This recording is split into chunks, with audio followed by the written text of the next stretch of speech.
Assalamualaikum warahmatullahi wabarakatuh.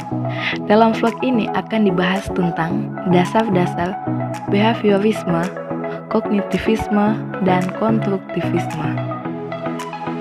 Hai, saya Deliska Takalao, mahasiswa program studi pendidikan matematika di Universitas Negeri Manado. Vlog ini dibuat untuk memenuhi tugas mata kuliah strategi pembelajaran matematika. Yang akan kita bahas adalah teori behaviorisme, teori kognitivisme, dan teori konstruktivisme. Teori behaviorisme. Konsep dasar behaviorisme merupakan suatu pandangan teoritis yang beranggapan bahwa pokok persoalan psikologi adalah pada tingkat laku tanpa mengaitkan konsepsi-konsepsi mengenai kesadaran atau mentalitas.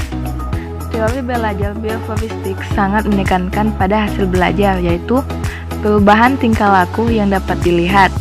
Hasil belajar dapat diperoleh dari proses penguatan atas respon yang muncul terhadap stimulus yang bervarians.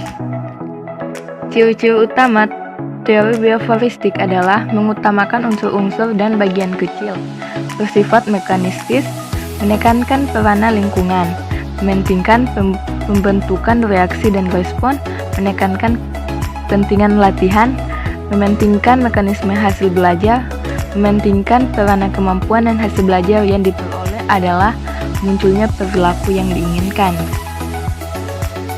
Tokoh dan perkembangan behaviorisme. Ivan Petrovich Pavlov 1849 sampai 1936. Ivan Petrovich Pavlov lahir 14 September 1849 di Ryazan, Rusia. Klasik conditioning, pengkondisian atau persyaratan klasik, adalah proses yang ditemukan Pavlov melalui percobaan terhadap anjing, di mana perangsang asli dan netral dipasangkan dengan stimulus bersyarat secara berulang-ulang sehingga memunculkan reaksi yang diinginkan.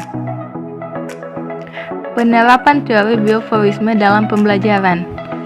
Aplikasi teori behavioristik dalam kegiatan pembelajaran tergantung dari beberapa hal seperti tujuan pembelajaran, sifat materi pelajaran, karakteristik belajar, media dan fasilitas pembelajaran yang tersedia.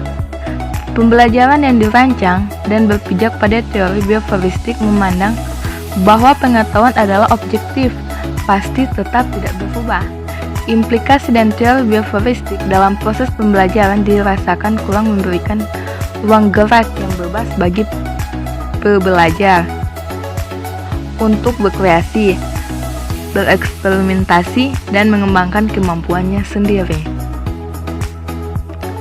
Tujuan pembelajaran menurut teori behavioristik ditekankan pada penambahan pengetahuan, sedangkan belajar sebagai aktivitas mimetik yang menuntut pelajar untuk mengungkapkan kembali pengetahuan yang sudah dipelajari dalam bentuk laporan, kuis, atau tes. Penyajian isi atau materi pelajaran menekankan pada keterampilan yang terisolasi atau akumulasi fakta mengikuti urutan dari bagian keseluruhan.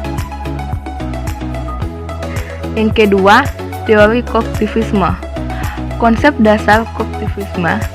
Dasar pemikiran teori belajar kognitivisme adalah rasional. Teori ini memiliki asumsi filosofis yaitu the way in which we learn. Sukarjo 2010. Pengetahuan seorang diperoleh berdasarkan pemikiran. Inilah yang disebut dengan filosofi rasionalis.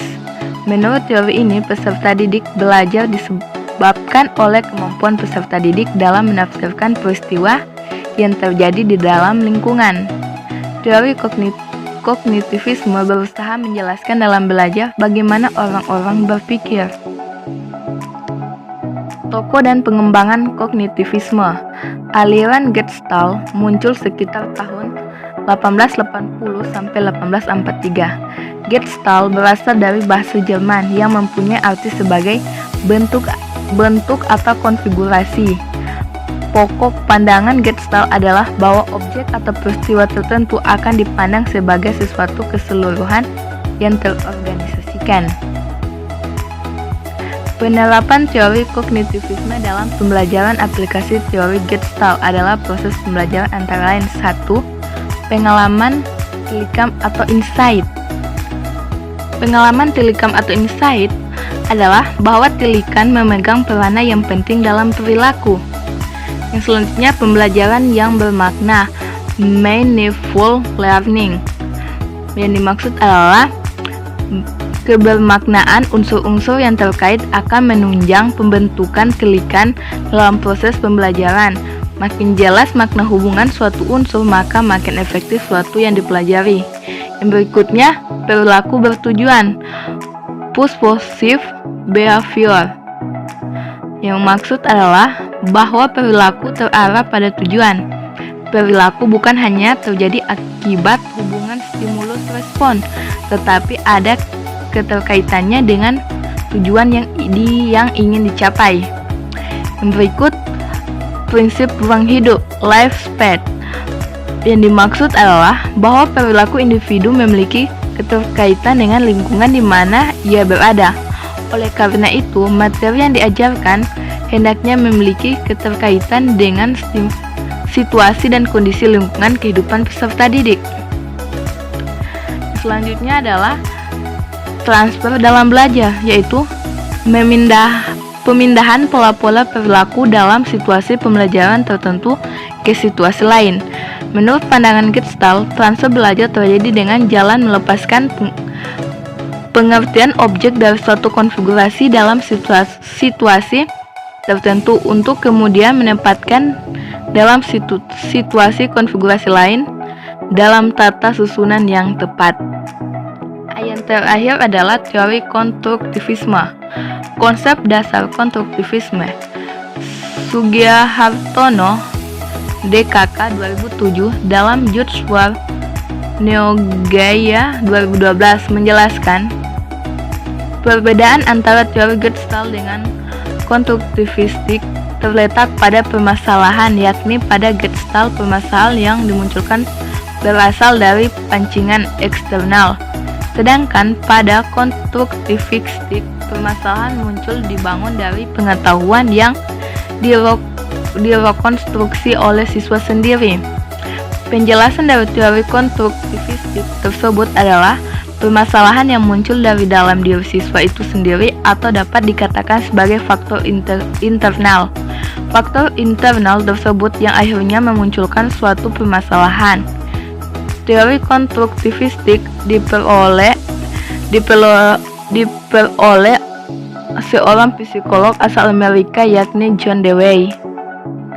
Tokoh dan perkembangan konstruktivisme. Teori belajar Dewey. John Dewey mengemukakan bahwa belajar tergantung pada pengalaman dan minat siswa sendiri, dan topik dalam kurikulum seharusnya saling terintegrasi, bukan terpisah atau tidak mempunyai kaitan satu sama lain. Apabila belajar siswa tergantung pada pengalaman dan minat siswa, maka suasana belajar siswa akan menjadi lebih menyenangkan, dan hal ini akan mendorong siswa untuk berpikir produktif dan mampu mencari pemecahan masalah.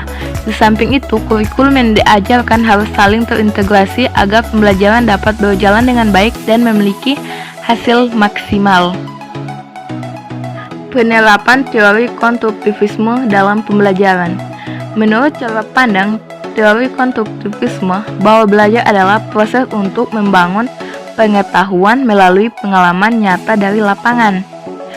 Teori konstruktivisme membawa implikasi dalam pembelajaran yang harus bersifat kolektif atau kelompok.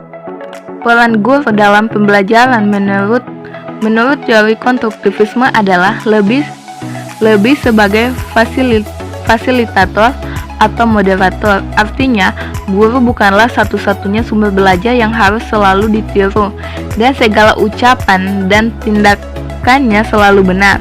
Sedangkan murid sosok manusia yang bodoh, segala ucapan dan tindakannya tidak selalu dapat dipercaya atau salah. Peran guru dan siswa dalam pembelajaran konstruktivistik harus diubah. Dalam hal ini, guru atau pendidik berperan sebagai seorang yang berperan memperdayakan seluruh potensi siswa agar siswa mampu melaksanakan proses pembelajaran. Guru bertugas tidak mentransferkan pengetahuan yang telah dimilikinya, melainkan berusaha memberdayakan seluruh potensi dan sarana yang dapat membantu siswa untuk membentuk pengetahuan sendiri. Terima kasih, vlog sampai di sini saja. Jangan lupa subscribe, comment, and share. Bye.